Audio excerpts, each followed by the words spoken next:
dengan bacaan tertentu adalah hadis dhaif.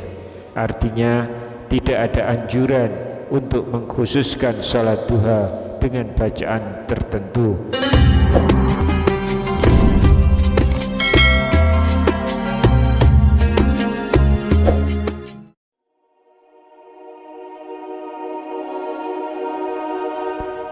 Bismillahirrahmanirrahim. Assalamualaikum warahmatullahi wabarakatuh. Innal hamdalillah wassalatu wassalamu ala Rasulillah Sayyidina Muhammad ibni Abdillah wa ala alihi wa ahbihi wa mawalah, amma ba'du. Alhamdulillah, dengan izin Allah kita dapat bertemu kembali di channel ini. Untuk itu sempatkanlah menuliskan sholawat di kolom komentar.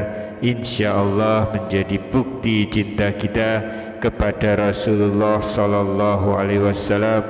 Semoga syafaat beliau akan mengalir kepada kita di akhirat kelak. Amin ya rabbal alamin. Sahabat beriman yang dirahmati Allah, salat duha adalah salat sunnah muakkadah atau salat yang sangat dianjurkan untuk dikerjakan sebagai sebuah ibadah. Mengapa salat ini sangat dianjurkan? Karena sangat banyak keutamaan dan faedahnya juga sangat besar. Begitu besar manfaatnya sehingga Rasulullah Shallallahu Alaihi Wasallam menyampaikan bahwa salat duha itu adalah salatnya para nabi, para salihin, para siddiqin, dan para awabin atau orang-orang yang senang bertobat. Pasti di balik semua perintah Allah terdapat hikmah, ada kebaikan, ada janji Allah yang akan diberikan bagi orang-orang yang mengerjakannya. Adapun Nabi Shallallahu Alaihi Wasallam tidak pernah melupakan sekalipun yang namanya salat duha setiap harinya. Maka jika kita ingin mendapatkan ridho Allah, memperoleh kasih sayang Allah, tentu ada banyak jalan dengan cara mengikuti apa yang telah dicontohkan oleh Rasulullah Sallallahu Alaihi Wasallam. Dengan begitu, maka ridho Allah akan kita dapatkan. Dan salah satu cara mendapatkan ridho Allah yaitu dengan menjalankan salat duha secara rutin.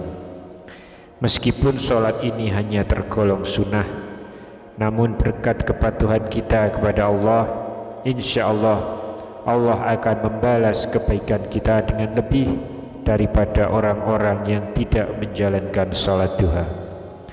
Adapun manfaat yang luar biasa bagi seseorang yang terbiasa menjalankan rutin sholat duhanya, diantaranya akan diberikan ampunan atas segala dosa-dosanya, akan dicukupi kebutuhannya selama hari itu dari pagi hingga sore harinya, akan mendapatkan rezeki dari arah yang tidak disangka-sangka, dan akan menghindarkan kita dari kefakiran.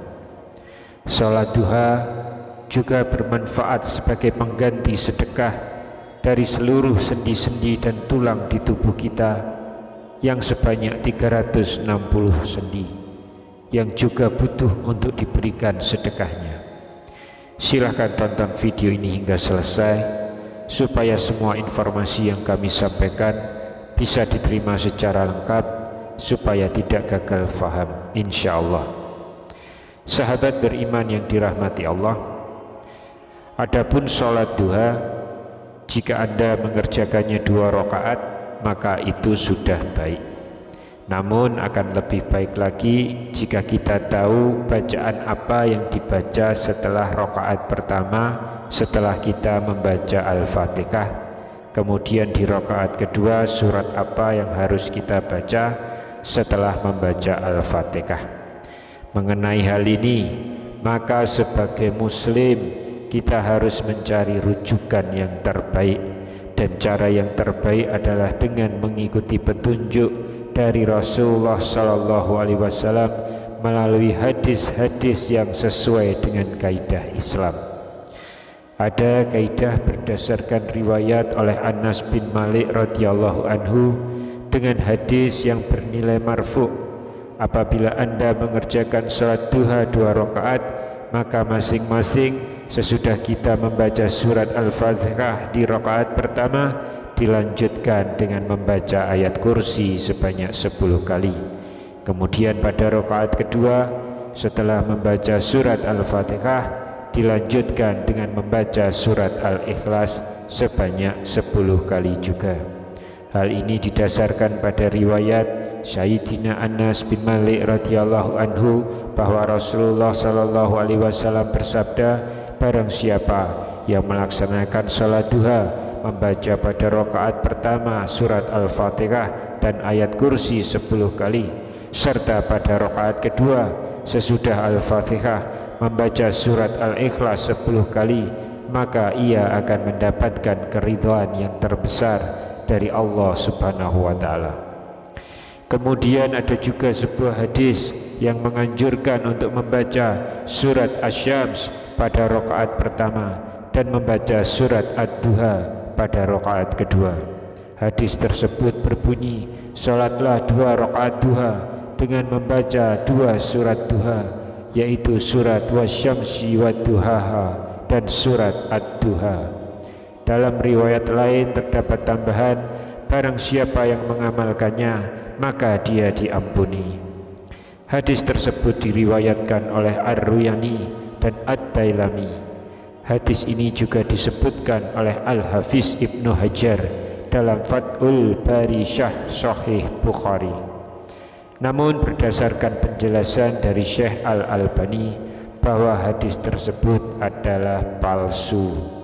Oleh karena itu dapat ditarik sebuah kesimpulan bahwa hadis yang menganjurkan salat duha dengan bacaan tertentu adalah hadis dhaif. Artinya tidak ada anjuran untuk mengkhususkan salat duha dengan bacaan tertentu, baik di rakaat pertama, rakaat kedua maupun doa setelah salat duha. Oleh karena itu, karena hadis yang dijadikan dasar untuk menetapkan surat atau ayat-ayat tertentu adalah hadis palsu, maka tidak selayaknya dijadikan pegangan untuk mengkhususkan bacaan tertentu dalam salat duha. Karena hadis palsu bukanlah sabda Nabi Shallallahu Alaihi Wasallam, sementara mengkhususkan bacaan tertentu untuk ibadah yang sifatnya umum atau tidak ditentukan bacaannya, padahal tidak ada dasarnya, termasuk salah satu perbuatan bid'ah. Wallahu alam. Sahabat beriman yang dirahmati Allah, Asy-Syaikh Ibnu Baz rahimahullah pernah ditanya tentang bacaan surat Asy-Syamsi dan Ad-Duha ketika salat duha, dan beliau menjawab, adapun yang sesuai sunnah, engkau membaca surat yang mudah menurutmu setelah membaca Al-Fatihah. Dalam bacaan tersebut tidak ada batasan tertentu, karena yang wajib hanya Al-Fatihah, sedangkan tambahannya adalah sunnah. Maka jika setelah Al-Fatihah engkau kemudian membaca surat Asy-Syamsi, Al-Lail, Ad-Duha, Al-Insyirah dan surat-surat yang lain, misalkan ayat kursi atau Al-Ikhlas, ini adalah sesuatu yang baik. Wallahu a'lam bishawab. Subhanakallahumma wa bihamdika asyhadu alla ilaha illa anta astaghfiruka wa atubu ilaik. Demikian yang bisa saya bagikan di kesempatan kali ini. Semoga pembahasan ini dapat memberikan manfaat untuk kita semua. Amin ya rabbal alamin. Wassalamualaikum warahmatullahi wabarakatuh.